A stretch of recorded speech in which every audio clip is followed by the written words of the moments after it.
Welcome back to Sports Cards and a Cup of Joe. This is your host, Joe Davis, and I hope all of you are having a great start to your week.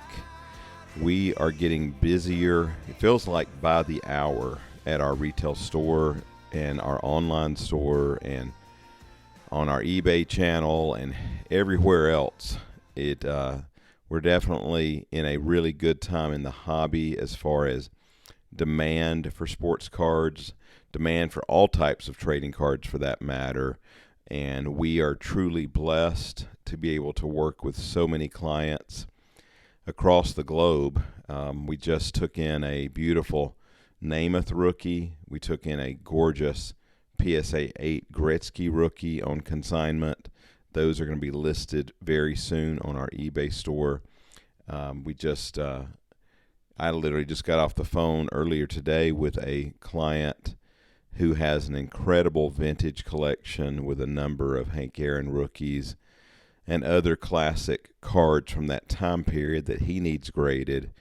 So it's just amazing to me how these incredible collections keep popping up, and we keep getting phone calls, and there are collectors all over the country that need assistance with their vintage collections. And I tell them, hey, this is what we do every day, and we love to assist collectors. So if you're sitting on a gold mine of vintage cards, or maybe only a silver mine, whatever it might be, just give us a call or send us an email.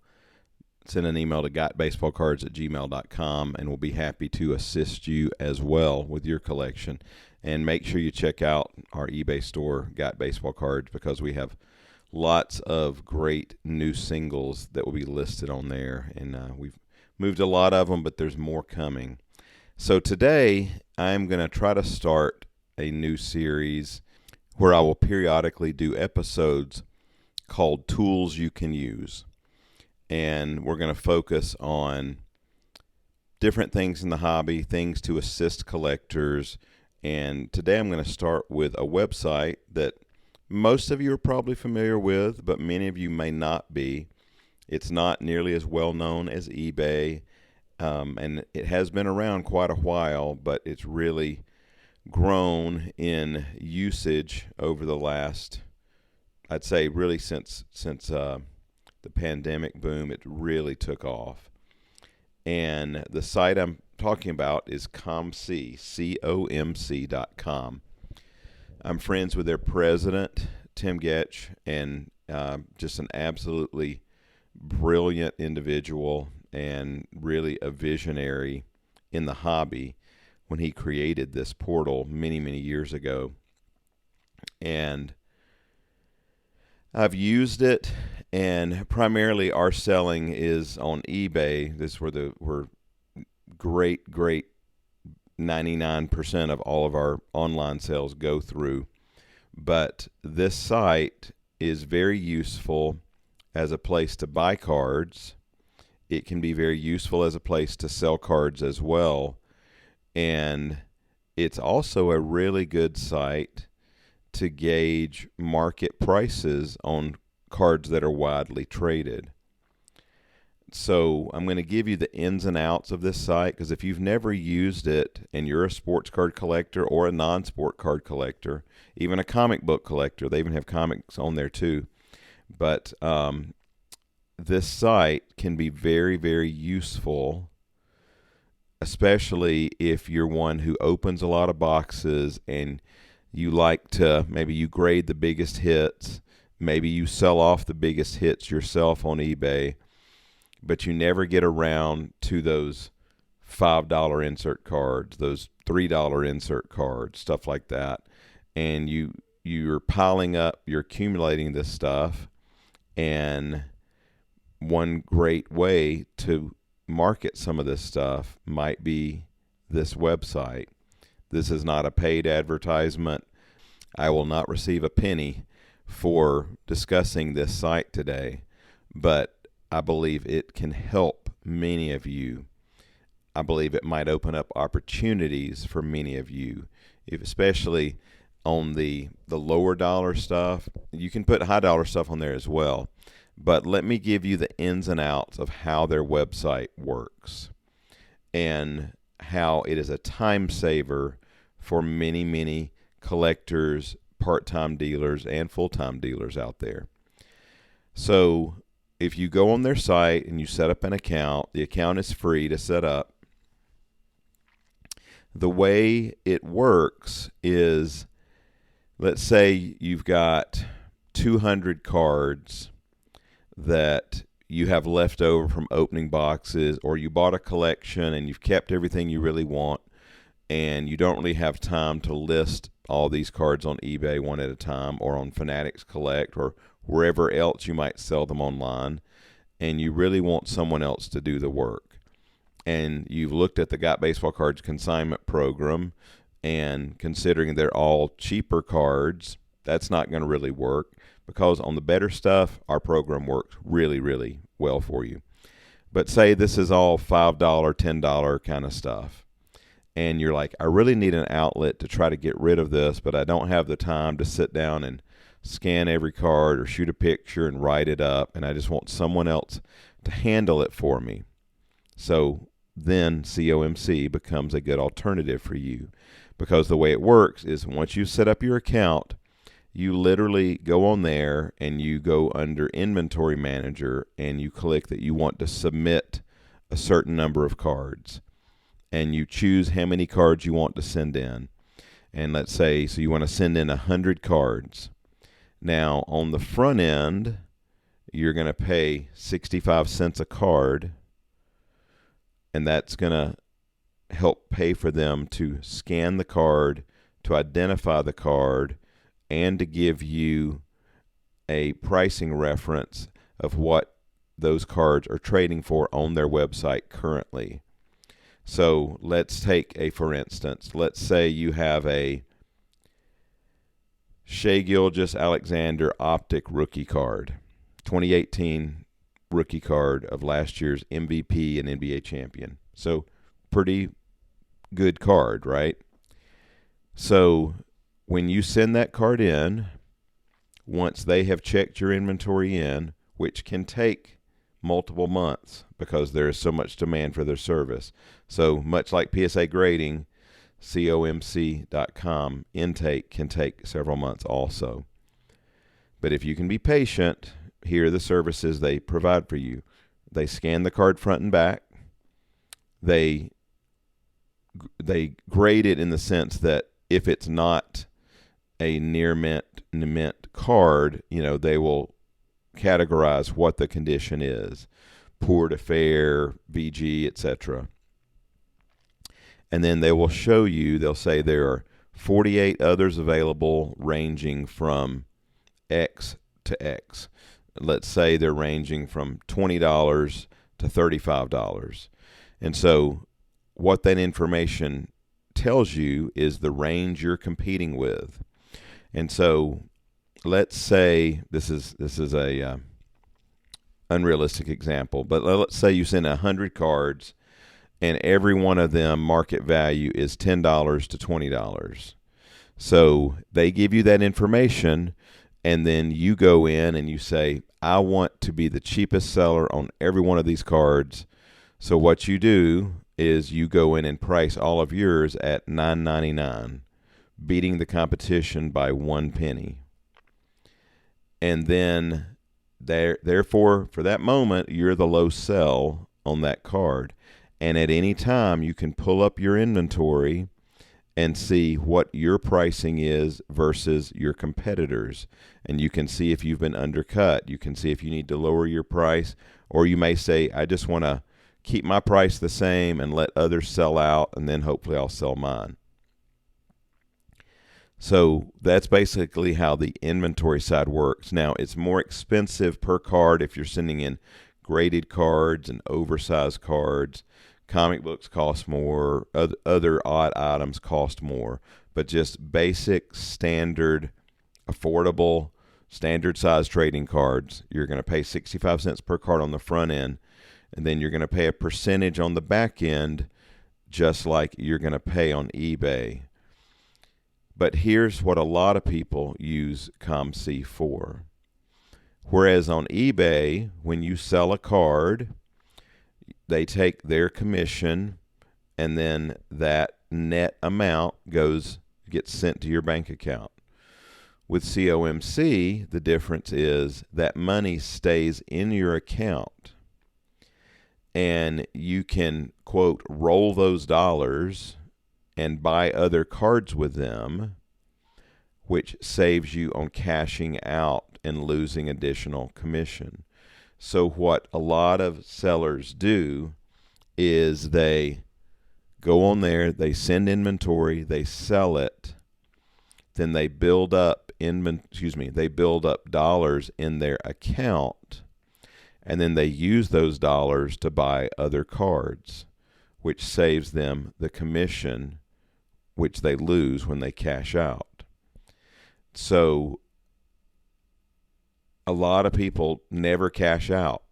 They just send cards in, sell them, and then they use that money to buy other cards. And others use COMC kind of like a stock market. And I highly recommend, like if you're a young collector and you want to get the feel for buying and selling and buying and selling and buying and selling and doing it on a small level, COMC is a great place to learn the game, quote, the game of flipping cards electronically.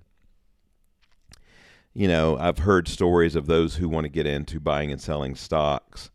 When they're taking like a class that's teaching them, they'll have a mock portfolio where they'll say, okay, you have $50,000. What are you going to invest in? And then over the course of that class, they might monitor what their stock choices do. And they can learn without getting burned because it's not real money.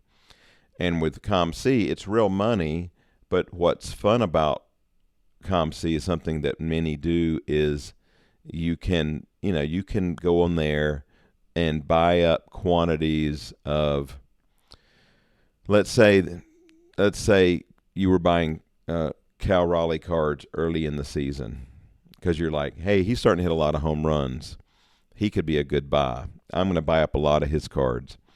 And you go on their site and you buy up quantities of all of his cards that were listed for $2 and under.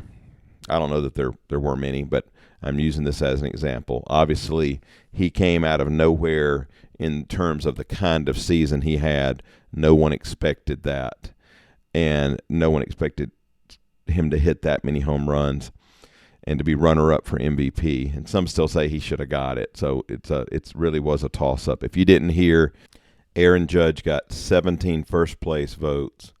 Raleigh got 13 first-place votes. Raleigh got 17 second-place votes.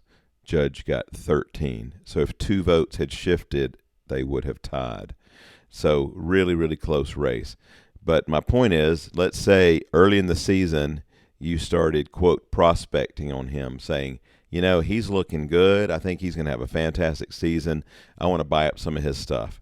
So a technique that many use on their site is you can go on there and buy up quantities of the cheapest cards, and maybe you're chasing all of his earliest cards, and you're going to pick out 5 early cards, and you want to dominate the market on those. So you bought up the 10 cheapest ones on him of every one of those cards.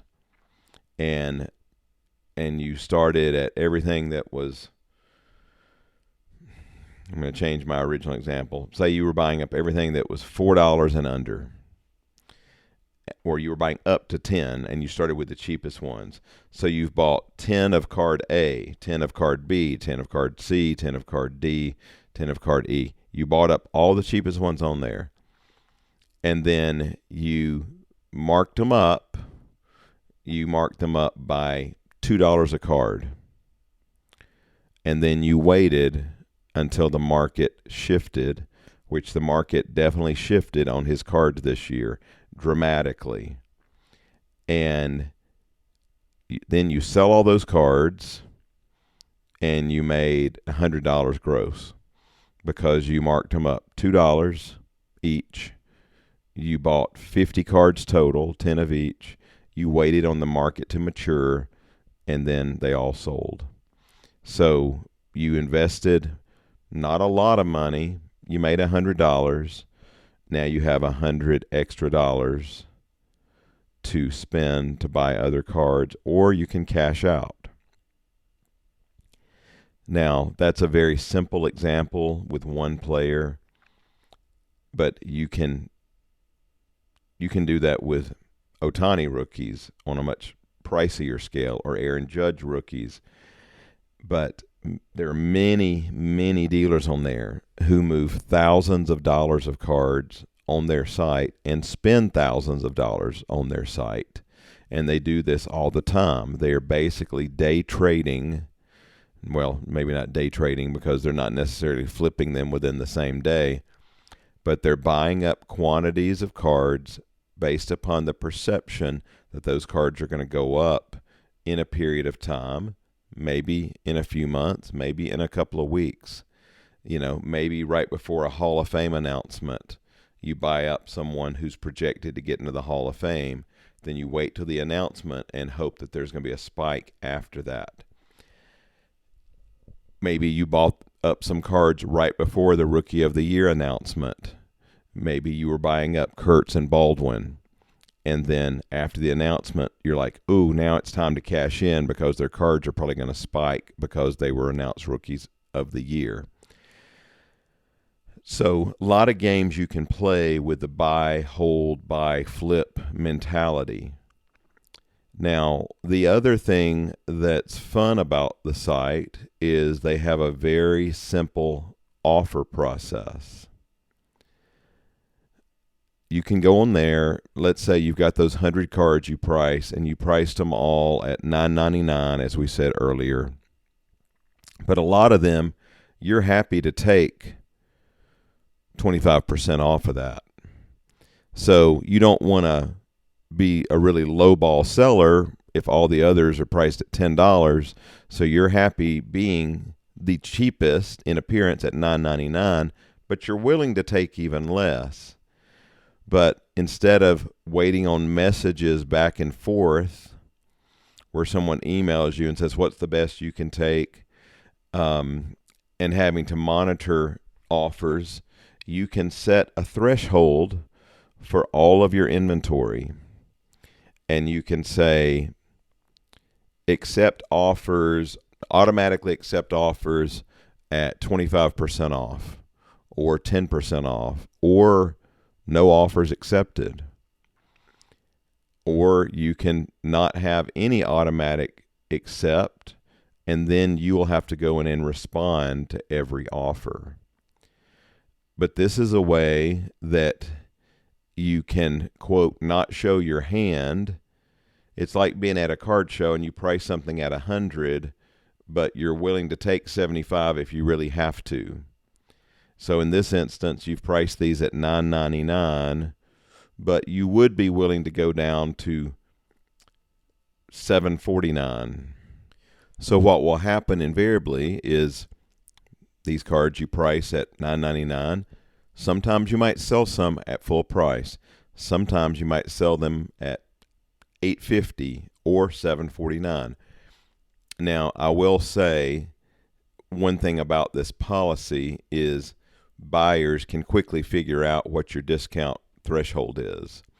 So over time, you'll have buyers who know you as a seller who are constantly just offering you a straight percentage off of your list prices.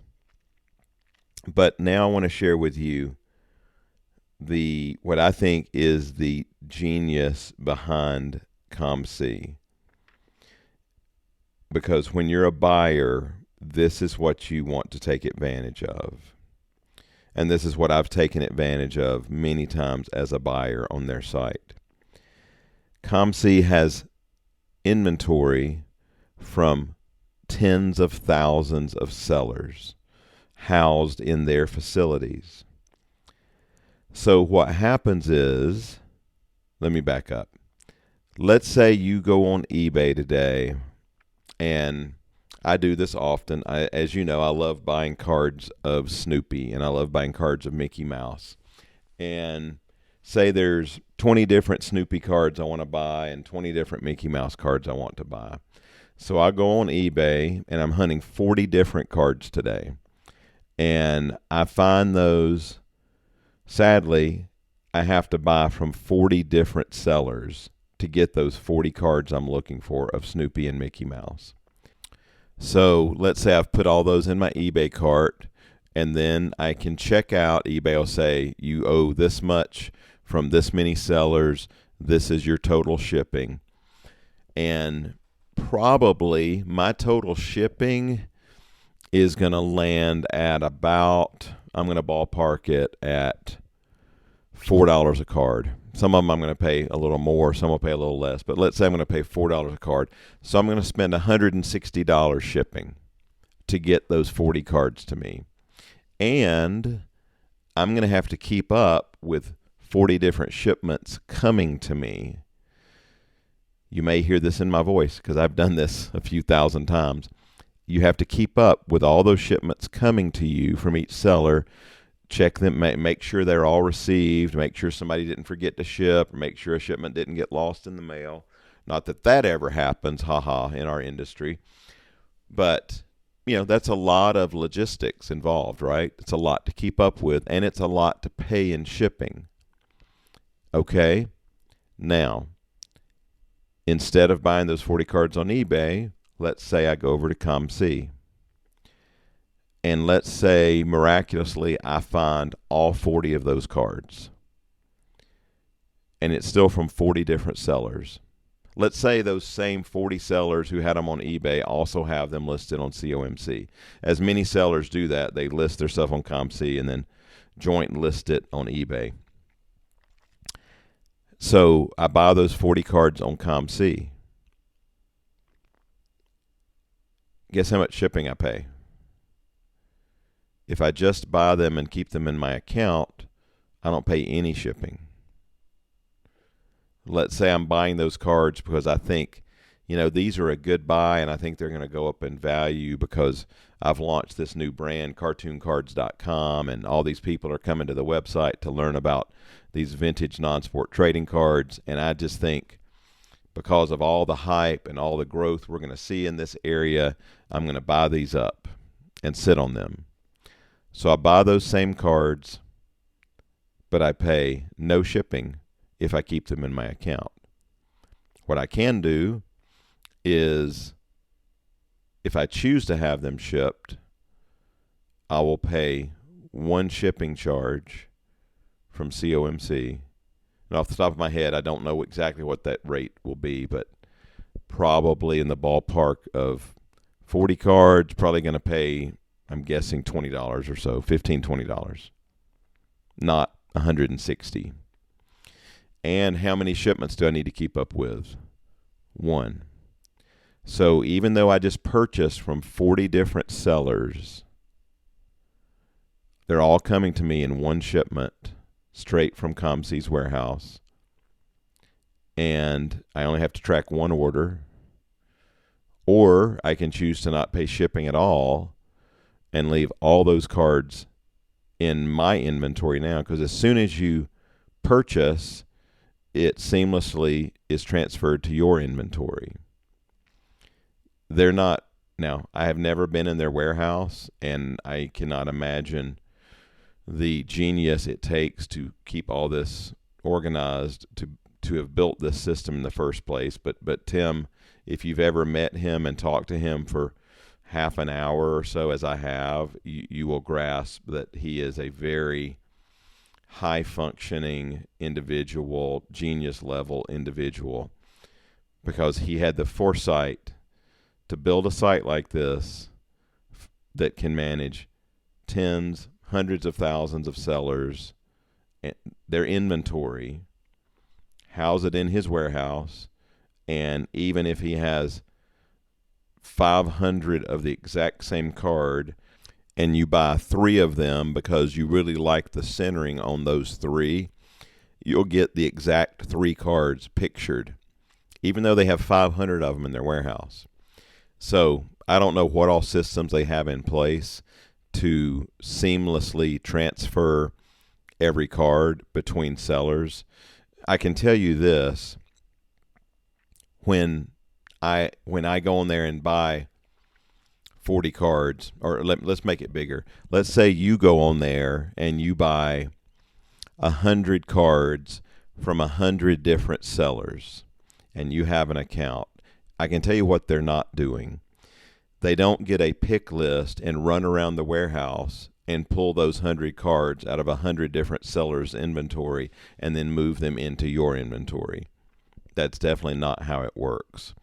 Their electronic means to seamlessly transfer that information as to who that card belongs to. I'm assuming every card, I'm not assuming, each card has a unique identifier in their system, and I'm sure each card, well, I know they're basically barcoded, and each card can be transferred 100 times a day between 100 different sellers, and the inventory never has to be touched until someone requests for it to be shipped.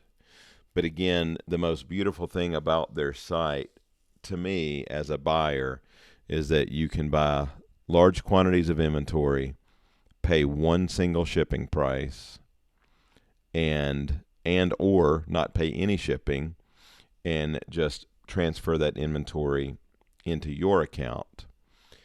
So some of you, your eyes are probably opening. You're going, wow, I didn't know that existed, or wow, I'd heard it existed, but I didn't know some of the cool features they have that you can do with inventory there. And so the other point I made is their site is also a quick gauge for current market prices on cards. If there's a card that's widely traded, you can pretty much go on there and you'll see, let's go back to the Shea Gilgeous-Alexander Optic Rookie. If you pull that card up and you see 40 of them for sale, you're going to see the range that everyone's asking. And so for a card like that is consistently in demand, sooner or later, the cheapest listed ones will likely sell. And so I wouldn't trust the range as much as I would the low sell prices, because there are many sellers who go in there and they'll price a card at whatever, $100, and then they don't check it for a year, and market could shift down dramatically on a card. If it shifts up dramatically, they will probably get the sale. But if a card shifts down dramatically, they may not be aware of it if they're not monitoring their inventory, and market could drop substantially. So the range can be very wide. You can have cards on there there may be cards on there priced from $2 to $100, and with the great majority of them in the $2 to $4 range. So market is technically going to be in that $2, $3, $4 range, not the $100 range. Just like eBay, there are always items that I typically hear from someone coming in the store and they're saying, I see this card going for $100 on eBay, and I'll say, nicely, I will say, well, you might see it listed for that, but let's check completed sales. And then I'll look at actual completed sales, and it might be substantially less, because on any marketplace, Fanatics Collect, eBay, COMC, many other sites you might go to, you're going to see a wide variety of prices. So if there is a large amount of them on the lower end of the spectrum, the price spectrum, you can assume that's the low sell, not anything on the higher side. So again, there are many opportunities on there. If you like buying and flipping cards, it is a flipper's paradise, because you can buy and reprice your cards instantly. They do have a lag in shipping, and they do have a lag in receiving. So you can pay a premium for expedited shipping, but they are very backed up on shipping as well. So that's two of the challenges, I would say, right now, is that when you ship inventory in, it can take quite a while for them to get it posted. And when you pay for standard shipping, it will take a while to get it shipped. So that is the drawback. So time is money, and if there are times that you need a lot of cards very quickly, then you'll probably have to step up and pay for expedited shipping to get them back to you more quickly. But again, if you like buying, flipping, if you like hands-off transactions where you're literally not even having to handle the cards, it's a great, fun marketplace to play on. You can literally just go in there and buy and flip, buy and hold. You can send in. I know a friend of mine told me he shipped him like a 5,000 count box of stuff. Now, that gets pricey. If you're sending them 5,000 cards, you're spending thousands just to get those cards listed. So you have to weigh what are you sending versus what's the potential resale, and how quickly will they sell, and will they sell at all, or are you just paying for a listing fee to put your inventory out there?